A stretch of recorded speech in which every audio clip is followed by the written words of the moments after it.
The morning after my son's rehearsal dinner, I sat in my car in the parking garage for 22 minutes before I could make myself drive to my accountant's office. My hands were steady on the wheel. That surprised me. I thought they'd be shaking. They weren't. I've been a seamstress my whole life. People who say that usually mean it as an apology. I never did. I started hemming curtains for neighbors when I was 14, working out of my mother's kitchen in Dayton, Ohio, with a Singer machine she'd bought secondhand from a church sale. By the time I was 19, I had 3 regular clients. By 23, I had a small shop on Merchant Street with my name on the door. Eloise's Alterations, painted in gold letters by a sign maker named Rudy, who took the job in exchange for 3 dress shirts and a winter coat. I loved that shop. I loved the way the light came in through the front window in the afternoon. I loved the smell of warm fabric and steam. I loved that every single person who walked through my door left looking better than when they came in. Not richer, not younger, just better. Like themselves, only sharper. My son, Daniel, well, I can't use his name now, but he's my boy, my only child, and I have loved him without condition for 34 years. I raised him alone after his father left when Danny was 2. I worked 6 days a week to put him in good schools. I drove him to soccer practice and debate tournaments, and later, to college orientation at a school I couldn't afford but figured out how to pay for anyway. I altered wedding gowns on Saturday nights and prom dresses on Sunday afternoons, and I never once complained about it to him because he was my reason. He was the whole point. He grew up well. He really did. He got a degree in finance, then a master's. He works for an investment firm downtown. He wears suits that cost more than my first sewing machine. He has good manners. I made sure of that. And a generous laugh and a way of making people feel seen when he talks to them. I used to watch him across a room at family gatherings and feel something so full in my chest I didn't have a word for it. Pride isn't big enough. It was more than pride. And then he met Kendall. I want to be careful here because I'm not the kind of woman who decided to hate her son's girlfriend on sight.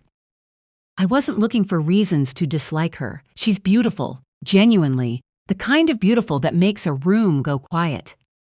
And she's smart, and she clearly makes my son happy. I tried.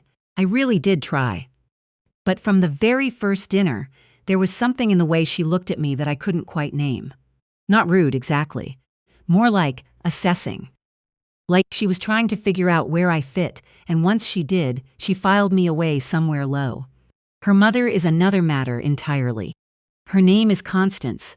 I'll call her that because it suits her, that tight-coiled, corseted kind of name, and she and her husband run what I can only describe as a social enterprise.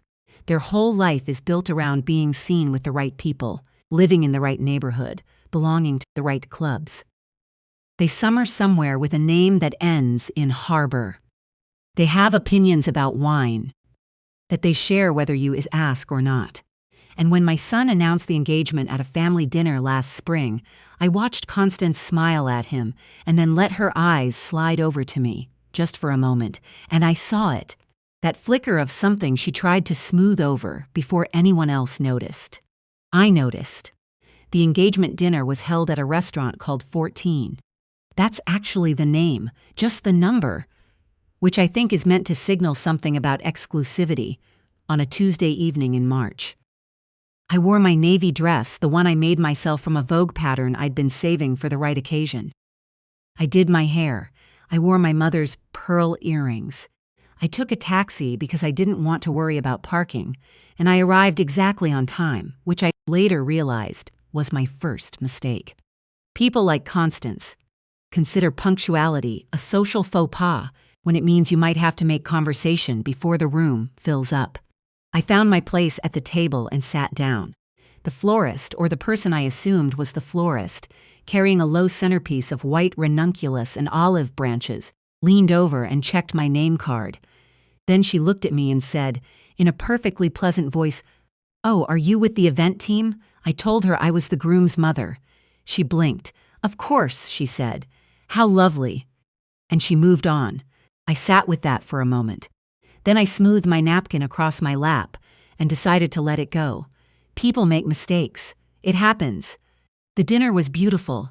The food was extraordinary. My son held Kendall's hand across the table and glowed in the way that young people glow when they think their whole life is arriving at once. I watched him and felt that fullness again in my chest, that thing bigger than pride. I had brought a gift. I'd been thinking about it for months. What do you give a son at his engagement dinner? What do you give that means something, that isn't just a thing to be unwrapped and forgotten? I brought the recipe book. I need to explain what that book is, because when I say recipe book, I don't want you to picture something with a glossy cover from a bookstore. This was a binder, navy blue, with a brass clasp that I'd been adding to since my son was 7 years old. Every recipe he ever loved, written out in my handwriting on index cards and slipped into plastic sleeves. His grandmother's chicken and dumplings, my Aunt Velma's banana pudding, the beef stew I made every Sunday in winter, biscuits from scratch, because I never once bought them canned. The birthday cake I made him every single year, the one with the lemon curd filling and the cream cheese frosting, with a little note on the card that said what age he was turning and something I loved about him that year. 63 cards. I counted. On the inside cover I wrote, "For you and your new family." Everything I know about love I put into food. Now it's yours. I spent a whole afternoon on that inscription, crossing it out twice before I got it right. I waited until after dessert to bring it out. I handed it to my son across the table with both hands. The way you hand something you want a person to understand is precious. He opened the cover. He read the inscription. He smiled, a real smile, the one I know, where his eyes do that thing, and he said, "Mom." And then Kendall's mother leaned over from 3 seats down and said, loudly enough for the whole table, "What is it?" "A recipe book," my son said. "Handwritten, all my favorites." Constance tilted her head. She smiled with half her mouth. And then she said, in a voice that was sweet as antifreeze, "How adorable. A little scrapbook from the kitchen, not from the kitchen as in a term of endearment." The way she said it, that pause before kitchen, that slight lift on scrapbook, was the same tone you'd use to describe a child's fingal charming. Her daughter laughed. Just a small sound, quickly covered. But I heard it. My son said nothing. I looked at him. He was looking at the binder. His face had gone carefully neutral in the way I've seen it go when he's trying not to make a scene. A thing I taught him, actually. A thing I'm not sure I should have taught him. He reached over and closed the cover gently and set it on the table and said, "Thank you, Mom." And then he turned to say something to Kendall's father. That was it. The table moved on. Someone made a toast. The waitstaff poured more wine. Constance said something about their upcoming trip to Portugal, and everyone leaned in. I sat there for 3 minutes and 40 seconds.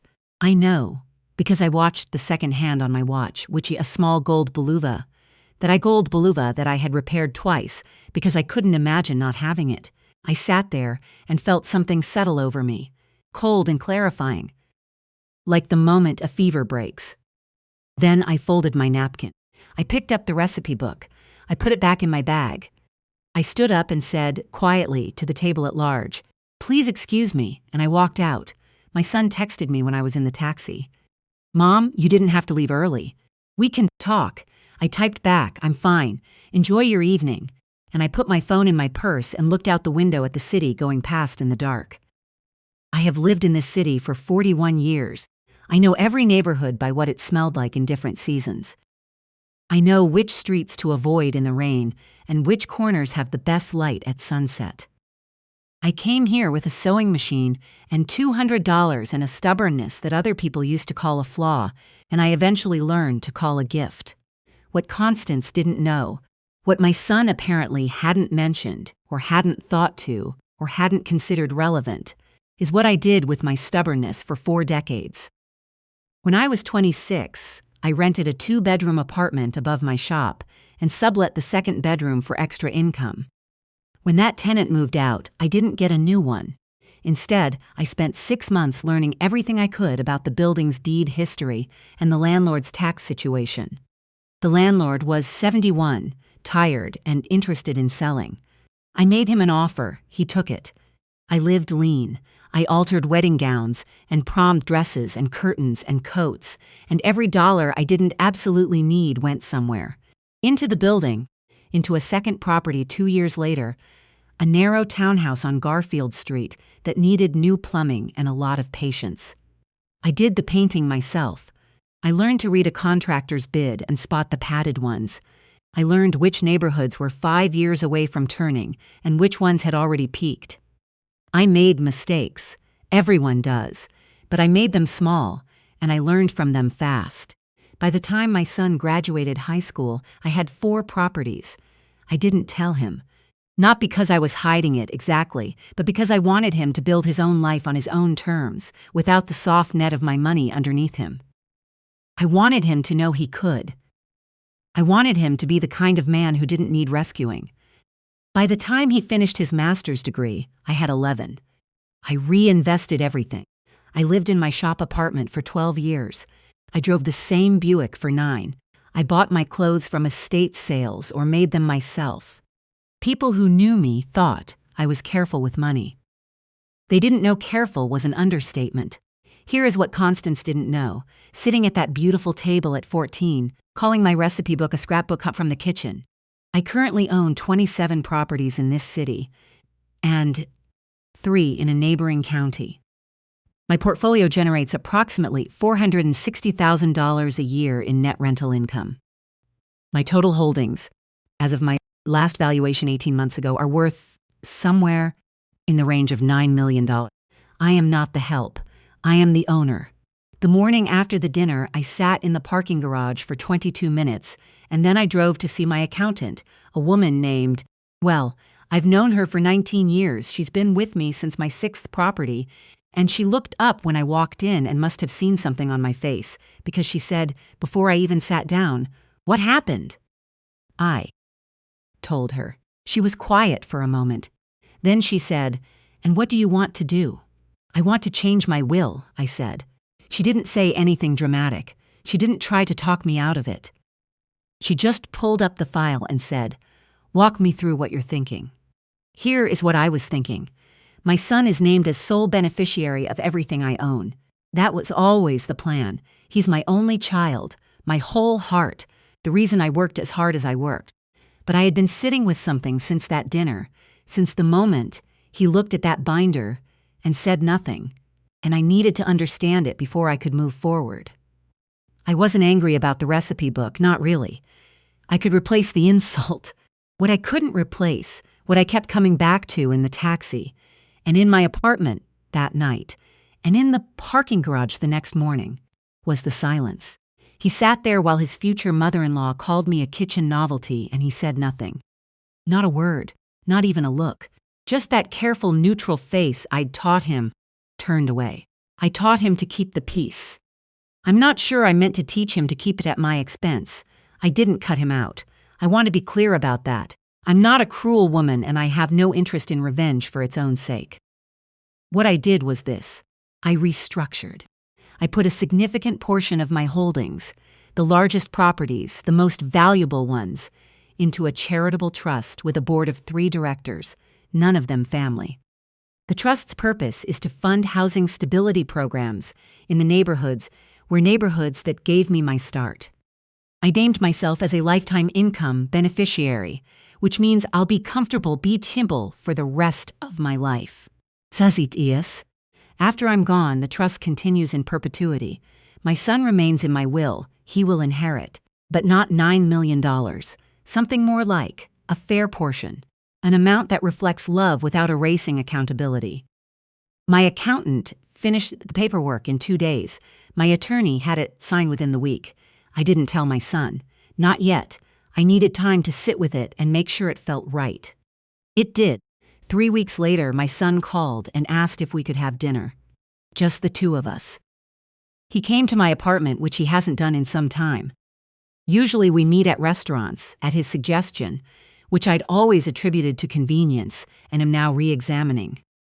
He sat at my kitchen table, the same table he did homework on for 12 years, and he didn't know what to do with his hands. He apologized. He said he was sorry for not saying something at the dinner. He said he didn't know how to handle his future mother-in-law, that she was overwhelming, that he'd been trying to keep the peace between two families who were very different from each other. I listened to all of it. Then I said, "You taught me something that night." He looked up. "You taught me that keeping the peace isn't always the same as keeping your integrity." He was quiet for a long time. Then he said, "I learned that from you." "I know," I said. "I should have been clearer about when it applies." We talked for 3 hours. We ate the beef stew I made from the recipe in that binder. I cooked it deliberately, served it in my good bowls, and we talked the way we hadn't talked in years, about his father leaving and what that cost us both, about the pressures I'd put on him without knowing it, about what he was afraid of and what I was. It wasn't comfortable. It was honest. Which is better? At the end of the night, I went to my bedroom and took the navy binder off the shelf where I'd put it, and I set it on the table in front of him. "I want you to have it," I said. "Not for her, not to prove anything to anyone. Because you know what those recipes mean, and one day you'll want to make the lemon cake for someone, and you'll want to know how." He picked it up. He opened the cover and read the inscription again, and this time his eyes were wet. He said, "Mom, I'm sorry." "I know," I said. "Learn the right lesson from it." He did not tell Kendall's mother what my estate was worth. I know because I asked him directly, and I know my son's face. He can't lie to me, never could. It's the one parental advantage that doesn't diminish with age. She doesn't know. She still thinks I'm the seamstress. She still thinks I'm a woman who shows up to engagement dinners with scrapbooks from the kitchen. She is welcome to think that for as long as she likes. I'm 63 years old. I've been working since I was 14, and I have never once waited for someone to hand me something. Everything I own, I built stitch by stitch and brick by brick with my hands and my stubbornness and my mother's second-hand singer. I outlasted a husband who left and a landlord who underestimated me and a market that crashed twice while I was in it. I built something real, something that will still be standing and still be doing good long after I'm gone. I brought my son a recipe book because food is how I said love when I didn't have words for it. 63 cards. 63 small acts of devotion, written out in my handwriting, organized by season. His grandmother's chicken and dumplings. My Aunt Velma's banana pudding. The lemon cake with a note inside for every year. If someone calls that a scrapbook from the kitchen, the problem is not the book. Tell me, has someone ever dismissed something you made with your whole heart as though it were nothing? Tell me in the comments. I want to hear.